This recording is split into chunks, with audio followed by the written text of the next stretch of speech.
Thank you. Good to be here. I had a COVID scare recently. I was drinking a soda and I couldn't taste anything, and then I realized it was just a LaCroix. You know, so.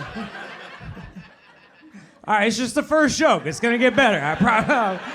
I'm a little rusty. All right, my job's been illegal for the last year, so just been sitting around collecting unemployment. You know, pretty humbling when the government is like, "Hey, we'll pay you to not tell jokes." Yeah.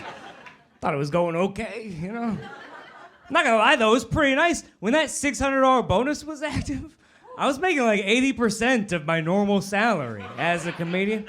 But now I didn't have to pay for plane tickets or hotels or sex. I was saving so much money. Hey, that joke is so believable. But vaccines here, you know, so I'm back to work. I got vaccinated. Who's vaccinated? Round of applause, everybody vaccinated? He's not clapping. Get him from the government.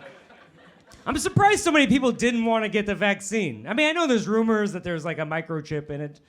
I don't think that's true. I don't think there's a microchip in the vaccine. I do think there's a microchip in the My Pillows. I think that's what's going on. It's obviously connected to a tiny speaker that just whispers subliminal messaging. Every night as you lay down to bed, it's like, the election was stolen. The election was stolen. You're very manly. You know, it just keeps going. Right? What do they call those things? White noise machine? Oh. Been a crazy year, though. Hopefully one thing we can take away from all this is recognizing the things that are actually important to us, right? And for me, I couldn't have made it through this year without family. With money, I mean, that made things so much easier. My brother lives in Hollywood because he's a big-time movie director, and you might have seen some of his work, actually. He does all the TV commercials for Taco Bell. It's pretty cool, actually. I feel let down by my high school guidance counselor. I didn't know that was an option. He gets paid millions of dollars to go, when I yell action, eat the taco. Yeah, it's not that. Stay away from the dog, he's a biter. Also, I've never been in a Taco Bell commercial. How is that possible? Have you seen my hair? It's perfect. Thought Hollywood was all about nepotism. Guess it doesn't run in my family, you know? But he's got 2 kids, and they're great, so I go visit all the time. And I still remember the day he told me I was gonna be an uncle, because he came downstairs after work, and he was like, "We're having a baby, and we need you to move out." And I was like, this is how you treat family? It's bullshit. But the kids are great. They're 6 and 4 now, which is such a great age because they can actually walk and talk and get me stuff from the fridge. But you got to be careful because they're smarter than you think at that age. You know, I already had an incident. Nothing crazy. I'm allowed near schools. But I was visiting. Here's the deal. Whenever I fly, I try to bring a full-size pillow on the plane. And I'm sure people think it's weird and flight attendants make fun of me, but I don't really care.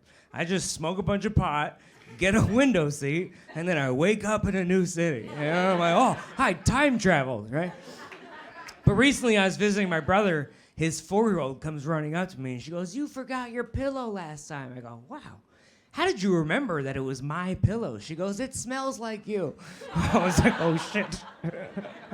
She doesn't know it yet, but in 10 years, she's gonna be at a Kanye show. Like, "Hey, this concert smells like my uncle." Yeah, like, someone's burning rope over here. You know?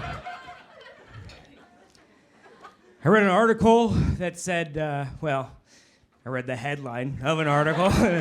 It said, "Sitting around all day is worse for you than smoking." And I was like, shit, I've been doing both. So I just picked up hiking as my pandemic hobby, you know. What better for your depression than to be alone in the woods for several hours, you know? Just looking over cliffs, like, I bet that would hurt, yeah. At least if I fell, I'd feel something, you know? It's a joke, relax. You're not gonna see me on the news tomorrow. They wouldn't cover it. But I was worried about bears at first because I'm a pussy. And I was doing a bunch of research, but it's very confusing because online it says like, oh, if it's a brown bear, do one thing. But if it's a black bear, do the complete opposite. I'm like, hey, that's fine, but how do I explain to the bear that I don't see color? You know, I'm one of the good ones, bear.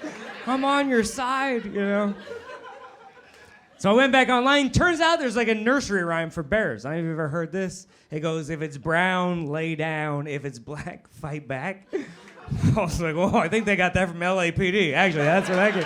Oh, if it's a polar bear, you say, all lives matter, and he lets you go. So, all right, thank you guys very much. My name is Andrew Rivers.